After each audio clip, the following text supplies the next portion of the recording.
വോട്ടുകൊള്ളയ്ക്കെതിരെ രാഹുൽ നടത്തുന്ന പോരാട്ടങ്ങൾക്ക് പിന്തുണ പ്രഖ്യാപിച്ച് നടനും ടി.വി.കെ നേതാവുമായ വിജയ്. ബി.ജെ.പിക്കും ഡി.എം.കെയ്ക്കുമെതിരെ രൂക്ഷ വിമർശനമാണ് വിജയ് നടത്തിയത്. രാഹുലിന്റെ നേതൃത്വത്തിൽ ഓഗസ്റ്റ് 17 ആരംഭിച്ച വോട്ടർ അധികാർ യാത്രയിൽ രാഷ്ട്രീയ നേതാക്കൾക്ക് പുറമെ കലാ സാംസ്കാരിക മേഖലകളിലുള്ളവരെയും പങ്കെടുപ്പിക്കാൻ കോൺഗ്രസ് ശ്രമിക്കുന്നുണ്ട്.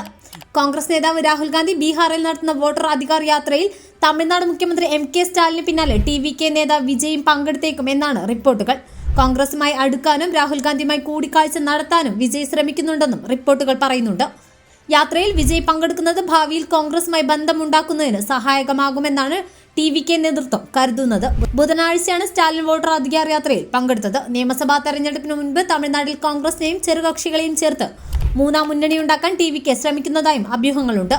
പ്രേമലത വിജയകാന്തിന്റെ ഡി.എം.ഡി.കെയെയും എസ് രാംദാസിന്റെ പി.എം.കെയെയുമാണ് ടി.വി.കെ ലക്ഷ്യം വയ്ക്കുന്നത്. ഡി.എം.കെയിൽ നിന്ന് അർഹിക്കുന്ന പരിഗണന ലഭിക്കുന്നില്ലെന്ന പരാതി തമിഴ്നാട്ടിലെ കോൺഗ്രസ് നേതാക്കൾക്കുണ്ട്. ഇത് മുതലെടുക്കാനാണ് ടി.വി.കെയുടെ നീക്കം.